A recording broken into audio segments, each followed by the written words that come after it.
Who's your favourite chess player? Ron Weasley.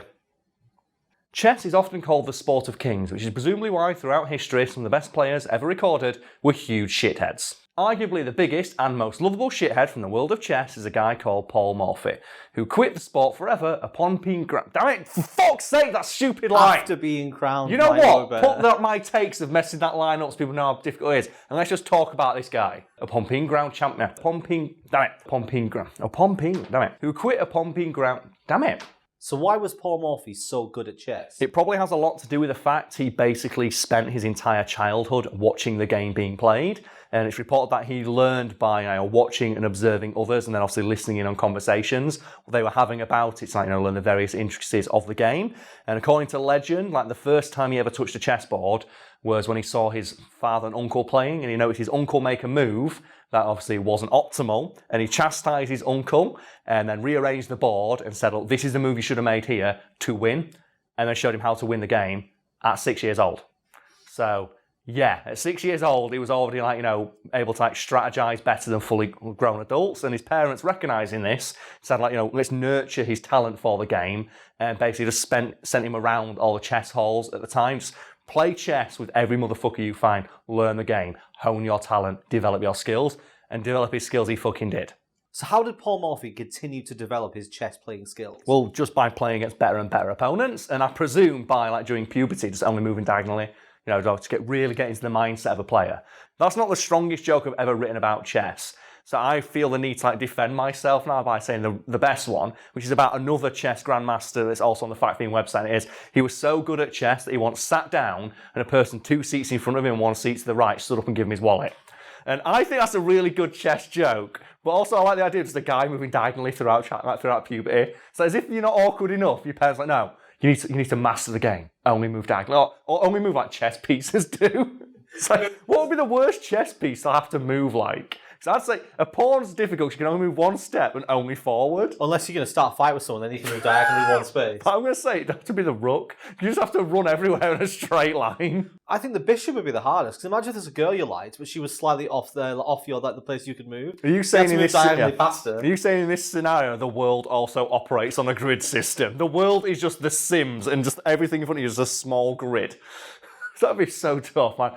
There's just something about pathing like that.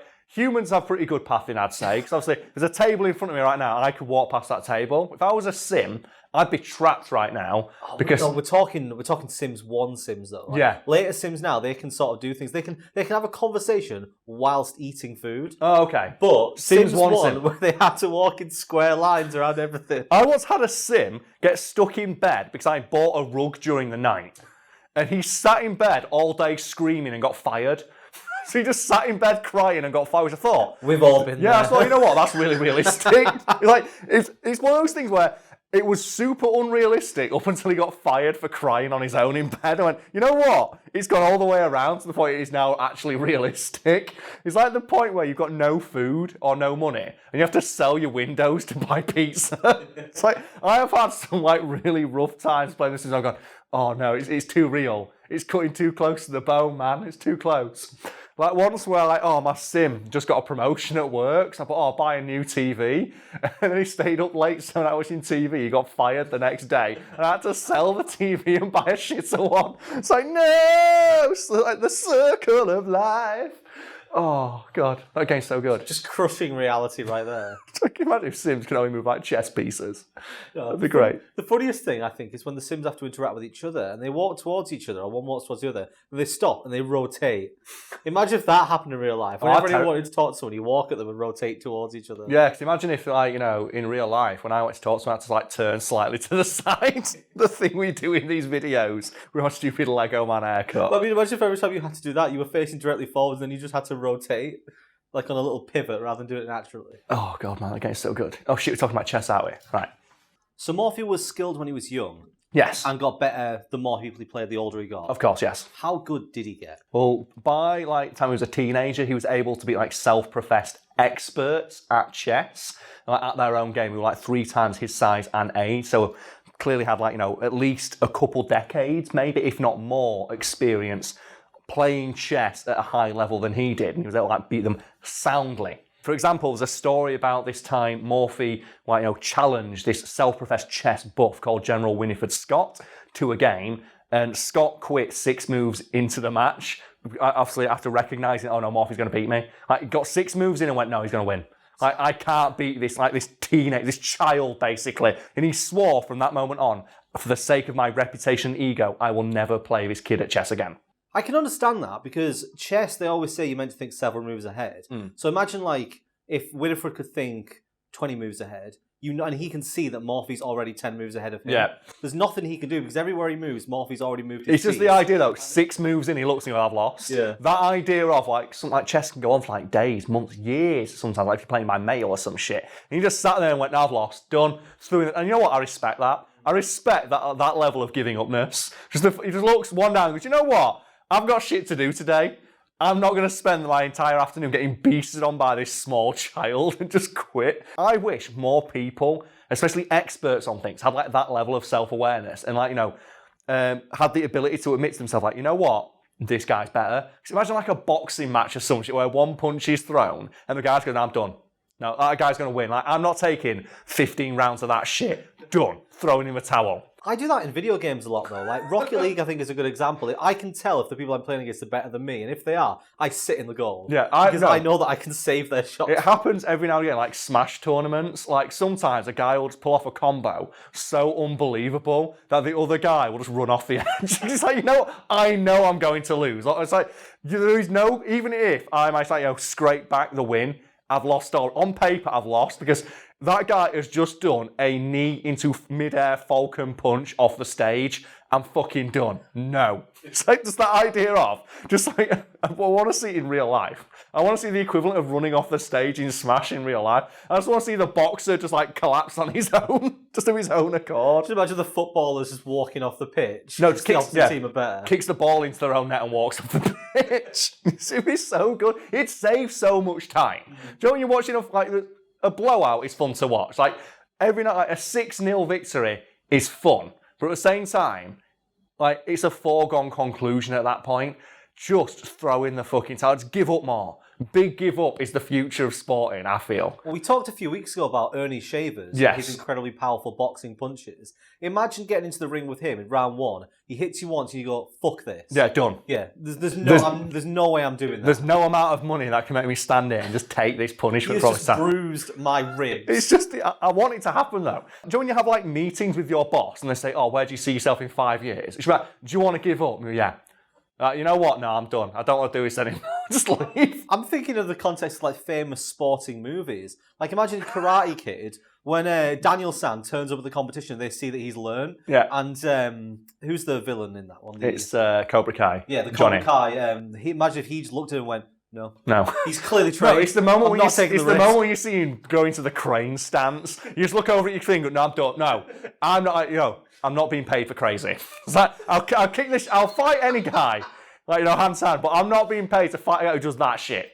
So if I walk into a ring and the first thing the guy does is a crane stance, that guy wins. Because it's the off chance that he might pull it off. It's the embarrassment more than anything. To bring it back to chess, General Winifred Scott in that game against Morphy, it's his ego. Quitting 6 moves into the match is less embarrassing than sitting there for 2 hours as Morphy just meticulously tears apart his game plan and very slowly just shoves all of his pieces into his arsehole. It's oh yeah, you quit 6 moves and that's embarrassing. Yeah, but it's more embarrassing for the other guy who played him afterwards, thinking, "Oh, I'm better than this dude," and then spent 2 hours with all the people around going, "Oh!" After every move Morphy made. I would see quitting after 6 moves because you're going to lose, being quite a respectful and honourable act. You are acknowledging your opponent's superior skill, but at the same time, you should have flipped the board. You should have done a Magic the Gathering, chess pieces everywhere. But what I hope he did is the incredibly dramatic thing where you lean over and tip your king. Oh, it's the best move in chess, isn't it? It is. You tip your king over to accept, you've lost. King goes over. Yeah, but at the same time, table flip.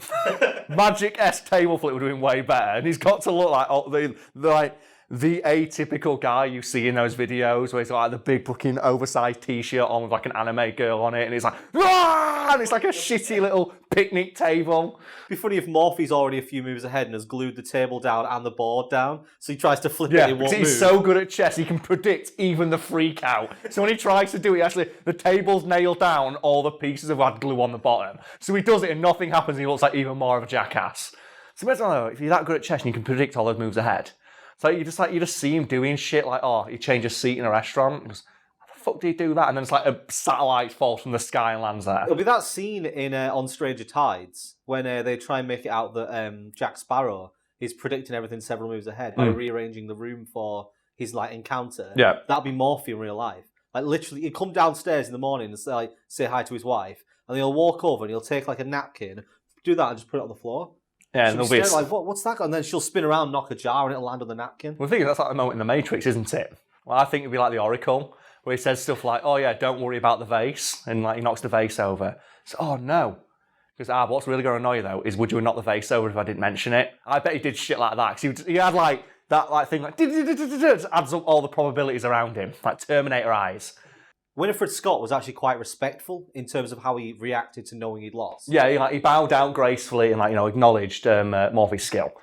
But what we want to know who wasn't respectful. Okay, so for that you have to go to a Hungarian chess master called Johann Lowenthal, who agreed originally to play a then 13-year-old Morphe as a joke when he challenged him, thinking, oh, I can beat this kid, and then proceed to spend like the following 3 games looking as though his eyebrows were going to explode off his face at every single move Morphe made. So obviously he was backing him into a corner, and after he lost horribly to Morphe, he refused to admit that he was any good and blamed the entire thing on the heat. You know, because that's the thing. Oh, it's too hot, I lost. I lost to the 13-year-old kid at the game I'm a master of because of the heat. It was hot, guys. That's why I didn't do very well. And like, I'm guessing like no one fucking believed him. But like, Lowenthal like maintained till his dying day. No, I lost because it was hot. It was really hot that day. I didn't lose because he was better. It was hot. So how do you explain the other 3 lost? No, it's fine. And then I explained that he was also playing well, even though he was also hot. And then obviously he grew up to be like a master of the game. No, it was hot. But I love that. It's like, no, you were beaten, man. Just admit it. The thing is, I also respect just that level of denial. It's like at a football game, you tackle someone, like 2-foot tackle to the back of the ankles. It's like 100,000 people in the stadium see you do it. 1 million people at home on TVs, they can rewind and watch you do it in slow motion. And then you go up to the referee, it's like, what? What? Nothing happened. I tripped. I fell over. I didn't punch him in the face. You didn't see that. It's just that thing. 100,000. Like, everyone knows you did it, but you have to deny it. There's something in your head that's like, I can't be wrong. Well, why are you talking about football? Do you remember there was a story going around saying that the footballers played badly in one of the World Cups because it was too hot? Yeah. Yeah. And they were suggesting giving them Viagra because it's obviously thins... that's an excuse in like a sporting event, like physically draining. Like if you're running up and down a pitch, like football players can run 10 miles in a match. Chest is draining. Yeah. But mentally. Reaching over and pressing of the buttons. I can get mentally drained, but at the same time, to blame it on the heat. It's like, oh no, it was really hot, so I lost at chess. What it was you play with metal pieces, and he tried to touch him and burnt himself and knocked one over. What are the pieces like 6 kilos each? They're actually playing like wizards, like carrying the pieces like this. Just giant things like that. It's like, what the fuck, man? You sat probably in a nice cafe, drinking a cup of tea, in probably not air conditioned, but it's a nice room, surrounded by people. But at the same time, it's just admit that you got tilted, man. You were put on tilt by this kid. Just admit the kid pulled off the sacred combo and you got dunked. It's just another extension of like a poor workman blamed his tools. And it's like beating someone at a video game. Oh no, my controller didn't work properly. It wasn't plugged in. It's like, no, you got the same controller. No, it wasn't plugged in. Mate, it's wireless. Yeah, I know. It's the lag. But we're using the same controller. No, your TV's too far away. It's too far. I wasn't wearing headphones.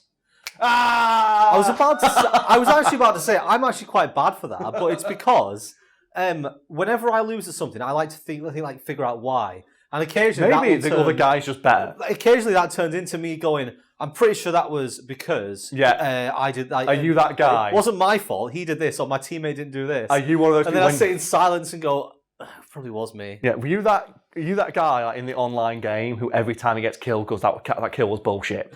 It was lag. Blame it on lag. It's like, well, there's no lag, man. You've got a hardwired connection. No, it's lag. The thing is, I've been playing because I've been playing Fortnite a lot. I've been playing it so long where I die and I go, that guy's better than me. But the thing is, I now blame that for everything. Every death, the guy's better. No, you need to do what I didn't mess up. The guy's just better. No, what you need how. Like that, Joe, when he does the speed walking thing, and Dewey just like breaks it down and goes, look, Dad, maybe he's just better than you. I imagine him being like that in that speed walking episode, and Hal refuses to admit it, and then discovers that he's actually jogging. So he's confirmed to be 100% right. The guy is really cheating. He's not better than he is. But I love moments in Fortnite where I will choke to the point where I do everything wrong, miss like all my shots and get killed. And then with the person I'm playing with, I'll go, oh, he was really good.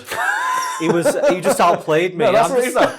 One of my favourite things in video games, though, is the no mix-up. Are you familiar with this term? I'm not, no. Like, well, mix-up is like, say, like in a fighting game, you go 50-50. So I'm going to go low, I'm going to go for an overhead. So if you duck it, you get hit by it. But you do the no mix-up, which is walk towards the opponent and don't do anything. But because obviously at high-level play, you expect the opponent to just, like, that must be like some tech that I've not seen yet. So obviously you get put on tilt by just the simple act of like walking or doing nothing. And it happens so much. It's like in Smash Bros, to bring back to that again. There's this famous moment where a guy just walks up to the opponent and just kicks him.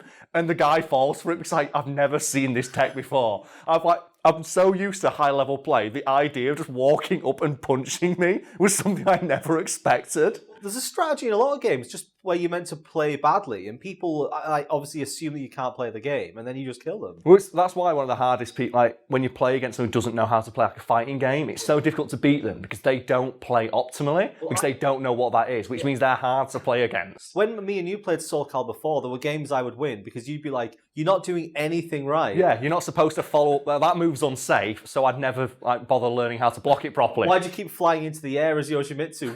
That doesn't move with that optimal move. It it's looks so cool. good. So currently we've only gone as far as Morphe's teenage years. Yes. So how much better did he get when he became a man? Well, when he was 22 years old, he'd beaten virtually every master of chess in the world. And after touring Europe, obviously to whoop everyone's ass at chess, he returned to America and promptly announced his retirement from the world of chess forever. Which is like age? What? 22. 22. So at the age of 22, he decided, like, you know what? I've beaten everybody there is to beat at chess. I've got nothing left to prove. I'm done. And announced his retirement forever. And as you can imagine, people got mad salty about this. So why were people salty about it? Well, some people wanted to play him and obviously test their skills against him, and other people wanted to see him play. So obviously they wanted to know how much better can he get? Like, how much more can his game develop? He's only 22. Like, another 10 years, he could be like one of the greatest players we've ever seen. Because at the time, it's like he's the most naturally gifted chess player in the world alive right now. And he announced his retirement 10 years after starting playing. And so obviously he was besieged by offers to play chess, all of which he turned down because he was already rich as fuck. So he didn't need any money at all? No, Morphe was pretty much set for life, so no amount of money any individual offered him could tempt him to play. And there was no grand prize from a tournament large enough to get him to even give a shit. Because obviously, why do I need to play this and win the money from this tournament? I'm already set for life and I'm bored with the game. So he just didn't turn up. And after obviously that didn't work, players tried to guilt trip him. Like, oh no, you can't deny the world of chess your talent. It's like, no, fuck you, I'm done. It's like, I played for 10 years, I'm done, I'm bored now. And when that didn't work, people tried to play on his pride. Like, oh, you're just not very good at the game, you've lost it. To which obviously he'd respond, well, just go ask the people who've sworn to never play me again because I beat them so thoroughly. Ask the people who quit 6 moves into a game with me when I was a child if they think I'm not very good at chess. Also, leave me the fuck alone, because that's one of the reasons Morphe ended up hating chess so much. Because after he announced his retirement, he just went please respect my decision, I don't want to play this game anymore. People would not accept that, and everywhere he went, he was besieged by people asking him either to talk about the game, to play the game, or badgering him with questions about why he'd quit. And there's a story about when he tried to start a law practice and he had to shut up shop after a couple of months because every single person who came in posing as a client did so to try and talk to him about chess. How would that conversation go down? People come into his office, under the guise of needing legal counsel or his help, and then start talking about chess. And he's like, you know what? No, and he shut that up as well. So as you can imagine, he kind of got annoyed with just chess as a whole because something that he no longer had any interest in was all people wanted to talk to him about. That reminds me of that Mitchell and Webb sketch with Neil Armstrong. Do you remember that? Oh, and everyone just wants to talk to him. Everyone talks about going to the moon, but he wants to be a poet. Well, it's like in Jurassic Park 3. Alan Grant wants to talk about fossils, and he's at the show, and he goes, anyone got any questions? Every hand in the place goes up. That's not about Jurassic Park, and every hand goes back down. Except a couple, or San Diego, where I wasn't involved. Oh, and every other... I just want to talk about fossils, man, not fucking Jurassic Park. See, working on this channel, we have like a minor level of fame, and we get badgered about the same things over and over again. Yeah, and it's really fucking annoying. But imagine how that would be if that is a concentrated thing at someone who's way more famous constantly all the time. And it's also a thing he doesn't care about. Yeah. Like, he would get stopped in the street, his like house received endless letters. Like, as I said, people would like try and approach him under the guise of speaking about something else and then try and turn the conversation to chess. People would offer him money, people would insult him in the street for not calling him a coward. So eventually, his indifference to chess turned to resentment, and he started to troll other players, which is something I wholeheartedly commend.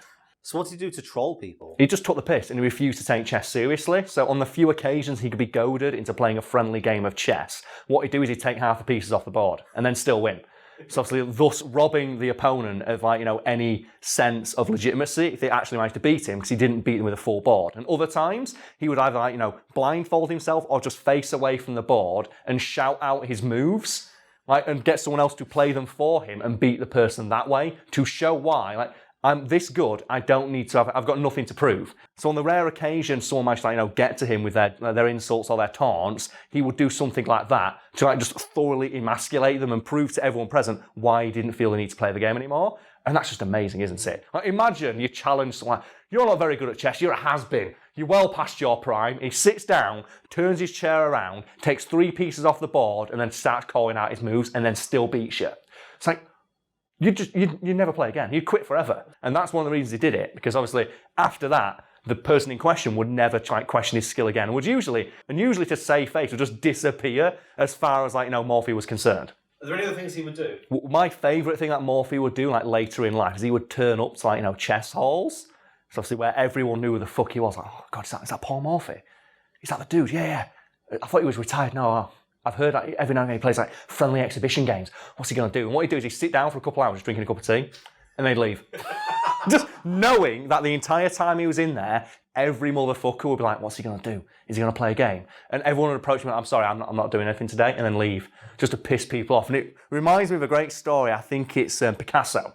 So Picasso, big dick famous artist, everyone knew who the fuck he was, and he would always get approached by people asking him, can you just sign this? And he'd go, yeah, I'll do a signature. And they say, do you mind doing a little doodle first? And he'd go, no thank you.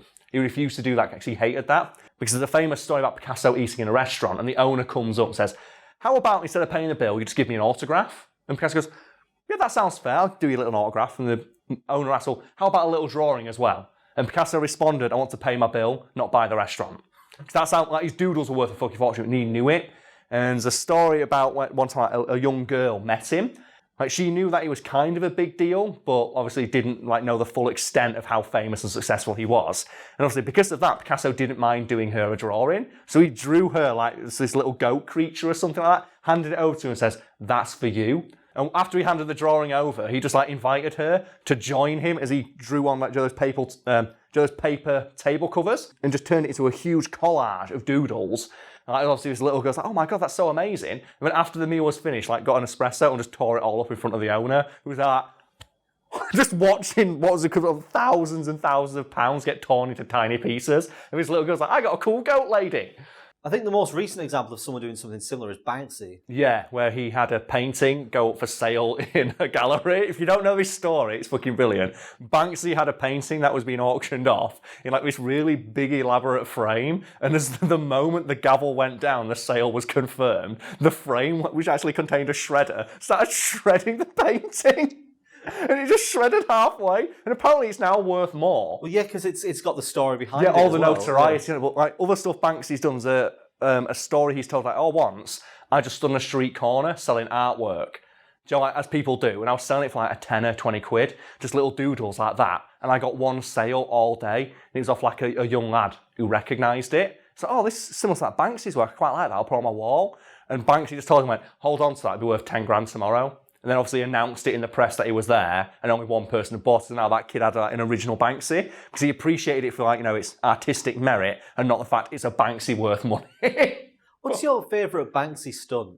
It has to be when he was getting one of his books done. I think it's his very first book, and he called up the Met, the London Metropolitan Police, and asked them for a quote for his book. Obviously, he's like most famous like graffiti artist, like, or vandal they call him. And their response was, "There is no bloody way we're going to give you a quote for your book." So that's the quote that's in his book. I think mine has to be when he went to that museum with the white box with the stuffed, I think it's a squirrel in it, in like a pose. And he stuck it, he stuck it on the wall, and then he had an identical name tag for the museum. And stuck this next to it, and it was there for like weeks. Because no one realised it was fake because he'd made it to look exactly like the stuff around it. Until someone walked past and went, "What the fuck is that?" Well, that's that dude obvious plant, isn't it? There's a story similar to that went viral a couple of months ago where it was like two guys went to McDonald's and noticed that there was a big empty piece of wall. So they went out with a photographer friend and took a portrait of themselves, like showing a generic like friendship pose, like throwing a frisbee or something, and then hung it up on the wall in McDonald's and no one noticed.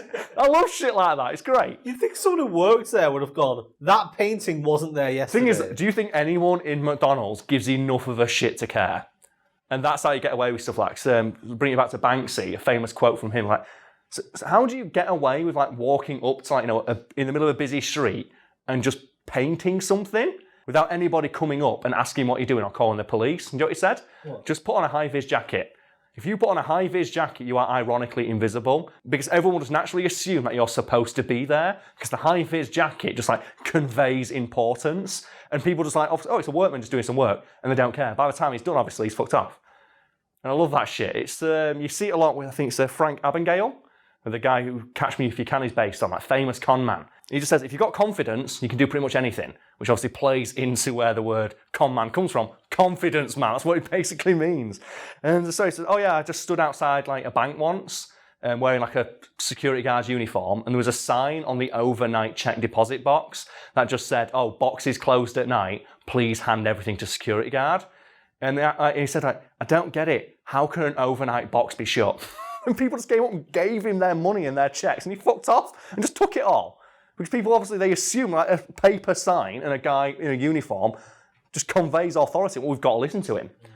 We can talk about that shit all day. Let's get back to his chess dude. So after his retirement, did Morphy ever take the game seriously again? No, he pretty much spent the rest of his life just dicking around, like enjoying his fortune, doing basically nothing, and occasionally trolling people who try to annoy him, which is you know what? That's a life that I respect deeply, and I want to live it. So the entire conversation today has been about a guy who basically did something so much that he mastered it. Yeah, he practiced a skill to the point of mastery. So what people are probably going to want to know is, do you have a skill that you think that you are close to mastering? No, not at all. Yeah. I have like enough self-awareness now. There is nothing I'm good at a few things, I suppose, but the point of mastery, it requires like, diligent daily practice, which I don't do with anything. There's nothing I've practiced enough where I would consider myself to be in any way skilled at it beyond what a seasoned amateur would be. Not even something like recalling facts, doing a quiz. No, but that's something we do get a lot, isn't it? People always ask, "Oh, Karl, you must like kick ass at pub quizzes," or like, "Oh, you should go on like The Chase," or "Who Wants to Be a Millionaire?" You do really good at it. And while it does seem like the skills we have in these videos are like transferable to those things, like stuff like that is general knowledge. It's stuff like remembering dates, kings and queens, like hits from the 70s and 80s and all that. It's stuff that most people will kind of know like in the back of their head and then recalling it on command. But the stuff we do in videos isn't general knowledge. It's obscure, weird knowledge that people might not know about. And that doesn't transfer really, because they're never going to ask us about like, "Oh yeah, Paul Morphy." They might ask us like to name Paul Morphy, but they're never going to ask like, "Okay, so why did he quit?" Yeah, any of the ones that we will know a lot about will be the ones where they'll ask a surface level question. Yeah, that's what general knowledge is like. It's an ocean that's 3 foot deep. That's what it is. Whereas like what I do, like I'd say I'm quite good at research and like things like that, but that's like diving all the way down to find some bullshit right at the bottom that not many people know about. And in pub quizzes and things like that, they don't ask that kind of shit. They don't ask obscure weird knowledge. They ask, and usually as well, pub quiz is always annoying because it's always sports questions and music questions. And you've seen this, haven't you, when we've been to a pub quiz? And it's like, "Oh yeah, name these like 10 songs from the 80s, like a decade I wasn't alive during." Fantastic, great. Yeah, we know like 1 or 2 max. We went with a guy who was really good at music. Yes. And we nearly won a pub quiz. Yeah, because obviously he's developed the skill of that specific aspect of a pub quiz. I've always said I really hope no one ever recognises us at a pub quiz. Yeah. Like, oh, it's Karl, it's the fact guy. That guy's going to win. But it's obscure facts, and they don't ask about obscure facts in those kind of shows. Like, I guess like the skills aren't transferable. Like, probably the one thing I say I'm half decent at is research, because I enjoy it. So I don't mind doing it every day. Well, people have been asking me on Twitter about advice for editing, and I always say, I don't think I'm good at editing. I'm just good at using the bits I know how to use. You edit a single static shot with a non-moving camera. It's like, this is the easy, like, obviously not to downplay your work, but this is about as easy as an editing job can get. The editing for this, the difficulty is matching up different clips to make it seem like it flows. Yeah. But like, there's no difficulty to. I mean, I key it out and put some images in. Like, there's more to it than you think. Because when I had to explain it to Nisha, she was like, "Jesus, I didn't realize this much went into this bit." But in the grand scheme of things, you're not like making the new Avengers movie. Same with Photoshops. People always say, "Oh, how do you do this?" Like, well, I know how to use the tools I know how to use, and I don't know what the rest of them do. So there's probably a tool in there that will quarter my time, and I don't know it exists. Exactly, because you haven't invested the time. I'm not as trained. But it's all right, because you know what, these videos are okay.